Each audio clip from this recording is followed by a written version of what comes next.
Dead Space is getting a shiny new next-gen remake, and it got me wondering if the 2008 original was really as good as I remembered. I felt the best way to revisit it would be on a console from that era, so here's my 10 reasons why Dead Space is still great on the Xbox 360 in 2021. Number 10 is nostalgia. Let's start with the fact that you can pick up the Xbox 360 version of Dead Space for peanuts these days, as it is 13 years old now. I ordered a copy from a popular trade shop in the UK for just £3.50, and once I had it in my hands and opened the case, I was transported back to a time when you'd find cool instruction manuals inside. This glossy booklet is the USG Ishimura deployment manual, and it advises that you read it before landing to become fully versed in everything you need to know. And amazingly, this case still had the pamphlet for the Dead Space animated movie and the game guide enclosed. I was beginning to fall in love with it all over again, and I hadn't even popped the disc into my Xbox yet. I was excited to get started, so that's what I did next, and my Xbox was just happy to have been switched on again. I'd completely forgotten that installing the game on the 360 was entirely optional back in those days. You can still play the game from the disc itself amazingly, but it's more efficient and much quieter to install it on the hard drive, and if you want to get the best experience possible from this old tech, then it's worth taking the time to install it. Within minutes of pressing play, it all comes flooding back. The creepy sound effects as the main menu screen loads up remind you that this is a horror game, and one that was probably about to scare me all over again. But I should really talk about my first impressions of the game after all this time, so let's get into number 9, which is the gorgeous graphics. Now, my recording may not do it justice, but believe me, it still looks fantastic for its year, and as soon as the game starts, it's clear how ambitious Dead Space was back then. I mean, look at this opening sequence on the USG Kellyan. It's amazing just how much is going on here, really, because you've got scrolling text on augmented screens going on there. The characters are all moving around, interacting with each other. The lip syncing is pretty accurate, to be honest. Even the hand gestures of the characters perfectly match what they say and when they say it, and it's all done against the stunning backdrop of that debris field ahead as the USG Ishimura comes into view. And look at the light cast by the sun during this scene. It's so well done and really complements the cinematic feel of this opening sequence, along with the fantastic musical score. Now, despite the game running at a native 720p on the Xbox 360, it still looks amazing in my opinion. Now, of course, if you look closer, you're going to see some jaggy outlines, but modern higher res TVs do a pretty good job of smoothing all that out. Now, this sequence is effectively a cutscene, but unlike many other games from this era, it all takes place in-game, and it still represents the gameplay graphics. Even when the shuttle starts to go down, there's no noticeable frame rate stutters, despite the extra action going on outside, and it makes it feel like you're really crashing. And with the animations on the inside all still going on at the same time, it's really impressive for this generation. Dead Space is a rare game that manages to actually achieve a pretty solid 30 FPS throughout on 360. Now, that's not only impressive for the time period, but it's something that even the generations of consoles that followed still struggled to maintain, so it shows just how well this game was optimised for console. The first and only noticeable cut in the game happens after the crash when the screen fades white. When it fades back up again, you still can't move around. However, during the first 15 seconds, you can turn the camera to get a good look at Isaac's face before he puts the helmet on for the rest of the game.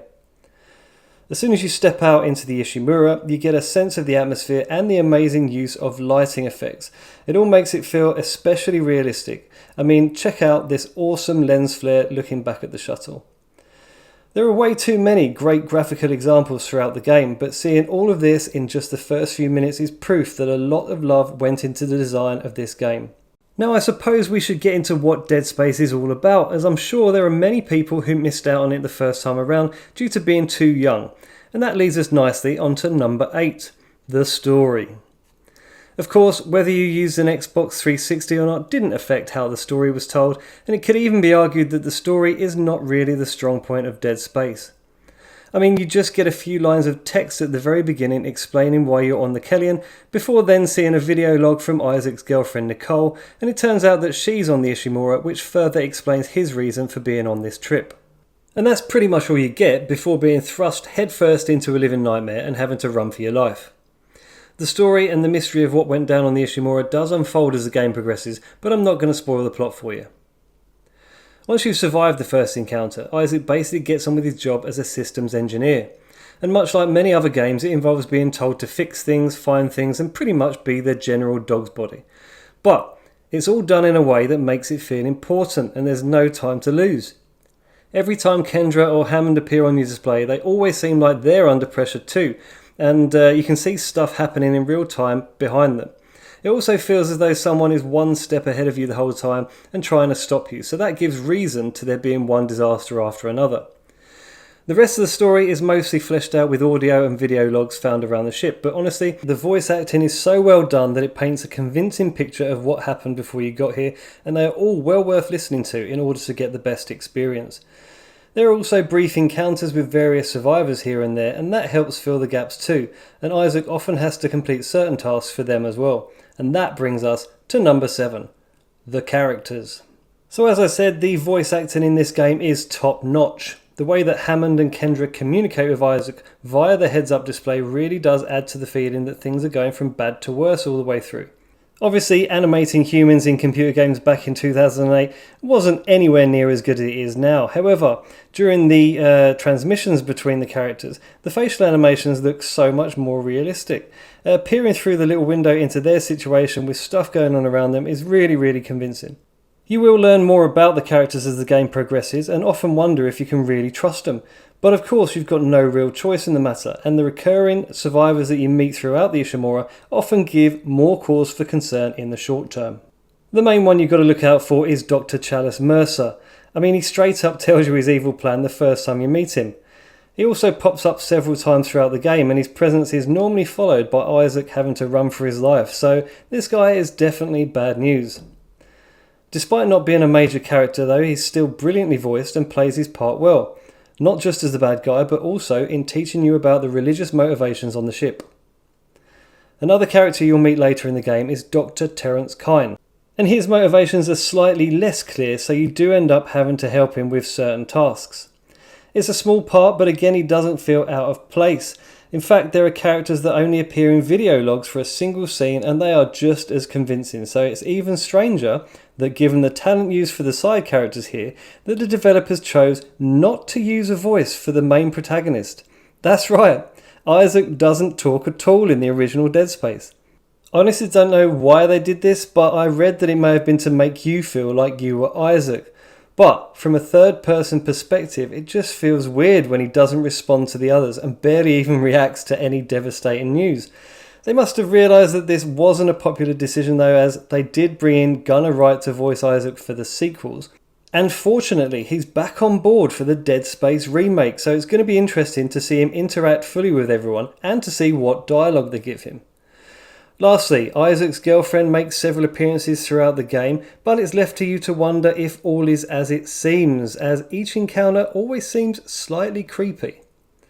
And speaking of creepy, it's about time we talked about the creatures of Dead Space. So number 6 is the Necromorphs.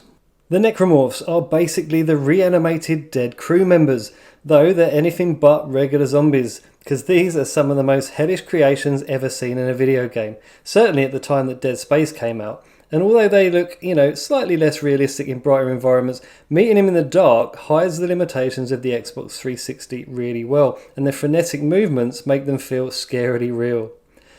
The first one you're going to meet is the Slasher, and it's the most common throughout the rest of the game, but that doesn't make him any less scary. They often provide plenty of jump scares when they crash out of the vents and make you really tense as they run at you.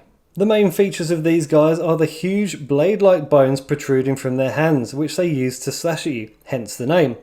And they also have these tiny weird little arms sticking out of their bellies that can grab hold of you when they attack. There are more deadly versions of the slashers as the game progresses, some that are more armoured and some that are much quicker, but despite any similarities, they are all scary in their own right. The creepiest though, and just as deadly, are the Lurkers. These Necromorphs are literally the reanimated lab-grown babies of the ship, and they'll often position themselves out of reach and fire projectiles at you whilst you're dealing with the other enemies. It can be a real challenge later in the game when having to deal with multiple enemy types on the ground while these critters are damaging you from above, especially if you're trying to solve a puzzle and at the same time trying to get out of there and manage your health and resources too. There are so many other creature types, but here are a selection of them. You've got your infectors that basically reanimate the corpses that may be laying around the room. Then there's the pregnants that, as well as slashing at you, can burst open and pour little tiny swarmers out that fly at you and attack. Now they can be very annoying.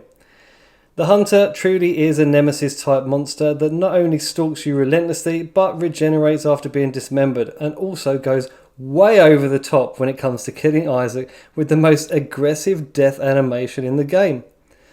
There are some huge gorilla-like necromorphs called brutes that charge at you and hit you hard, and the enemy types get more and more twisted, to be honest, but there are some truly inspired designs in Dead Space, and of course there are some boss level creatures thrown in for good measure too. So how are you supposed to fight these monsters? Well, number 5 is the weapons of Dead Space. You find the first weapon in Dead Space on a bench with some handy instructions painted on the wall behind it on how to use it. It's called the plasma cutter, and it's basically an engineering tool that's used for precision cutting, and that introduces the unique defense mechanic in Dead Space. Every creature can literally be dissected limb by limb using well-aimed shots. The plasma cutter is very intuitive to use on the Xbox 360 controller, and the dismemberment is brilliantly realised on screen, helped by the really accurate laser aim. Each weapon's got an upgrade system to make them more efficient and powerful, but this involves finding special nodes hidden around the ship.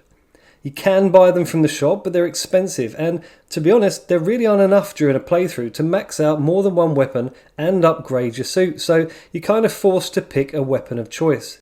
You can have up to 4 weapons in your loadout at once, and it's just a case of buying new ones as and when you've collected enough cash and seeing what works best for you, really.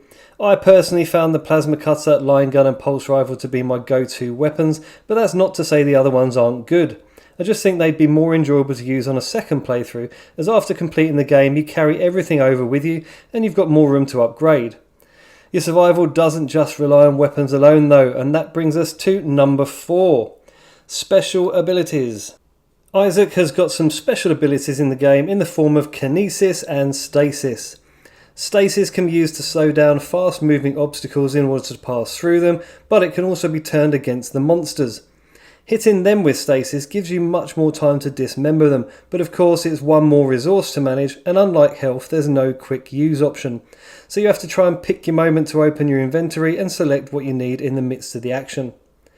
Kinesis is mostly used to move obstacles and throw switches in the game, and it has to be said that this is a little bit clunky on the Xbox 360. But it is better when used for grabbing resources from a distance or launching explosive canisters at enemies. You can also use it to remove the dead bodies from a room to stop the infectors bringing them back to life. It's a really good tactic to reduce the amount of enemies you have to deal with at once. Kinesis and stasis are actually features of Isaac's suit, and I think that deserves a section all of its own. So number 3 is Isaac's suit. The suit in Dead Space not only looks the part but also determines how strong Isaac is, and features an upgrade system the same as the weapons in the game, and you can place nodes to increase hit points and abilities to improve its performance. It also allows you to move around in zero-G environments thanks to the gravity boots. You can't actually fly in the original game, but you can kind of launch yourself at any flat surface, making each room a kind of 360-degree space. This could have been where the Xbox 360 struggled to cope, but it works flawlessly and the console actually lives up to its 360 name. You can get a bit disorientated trying to reach your objective, but it's of course made even harder by the Leaper and Lurker Necromorphs putting you under extra pressure. You can, if you're quick, avoid them altogether though, just by jumping away as they get to you.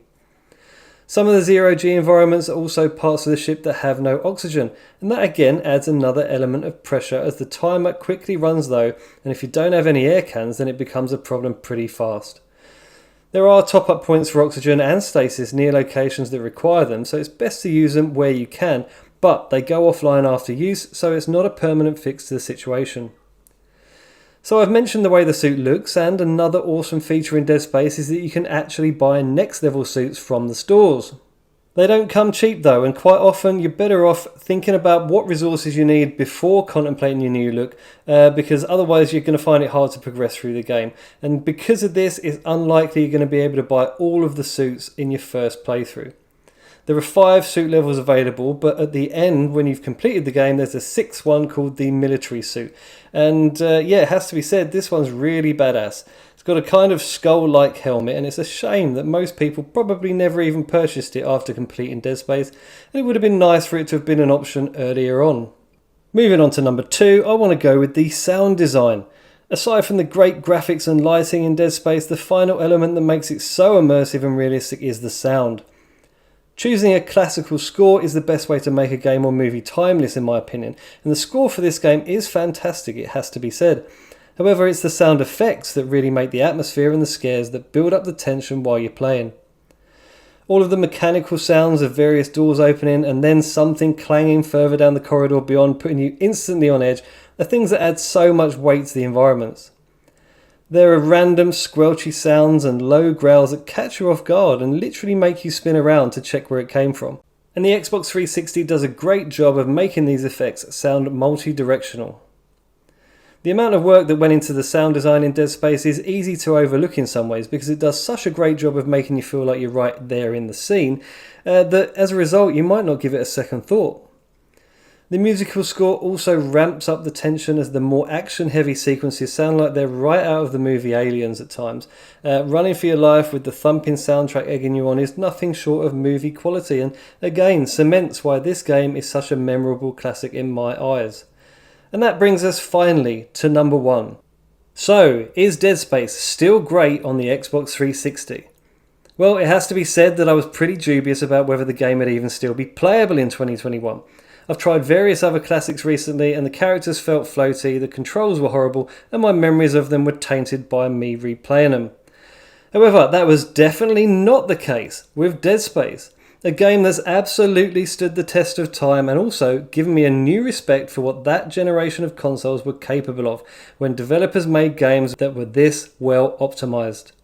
The whole experience felt seamless. If there were load screens in the game, then they were never pronounced and were extremely well hidden.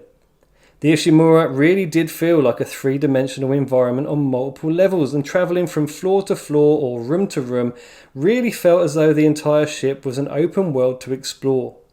As I mentioned earlier, all the cutscenes happen in-game, so you never felt removed at all, and even your inventory appeared as a head-up display within the environment and didn't pause the action.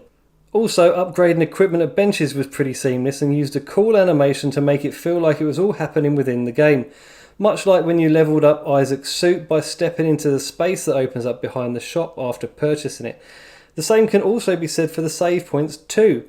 Another cool animation that you may have noticed I've used for my numbering throughout the video and makes saving your progress feel like it's all happening within the game as well. So again, they've done a great job of making all of these features never break up the momentum of your playthrough. And this brings me to one of the things that amazed me the most whilst playing on the Xbox 360. The time it takes to pick a save from the main menu and load straight into the game is literally 10 or 11 seconds. Now, in the 13 years since this game has launched, we've all become incredibly accustomed to long load times, and that's on consoles that, are next gen from this one. So I was pretty blown away at just how speedy this game was at throwing you straight back into it. Now I know that newer games got bigger and more complicated, but it certainly seems as though the ability of a console to process it became much less capable until we got the recent generation of NVMe based consoles of the PS5 and the Xbox Series X. Now I wasn't really expecting that level of performance from the old 360. Dead Space was a joy to rediscover, and it begs the question, does it really need a remake at all? But I have to admit that I would still be very interested in seeing what can be done with this amazing experience with modern tech, and the early stuff we've seen so far does look pretty promising indeed. But I can definitely say without a shadow of a doubt that Dead Space is still great on Xbox 360 in 2021. If you enjoyed that video, then don't forget to leave a like and subscribe to my channel, and I'll see you on the next one. Cheers!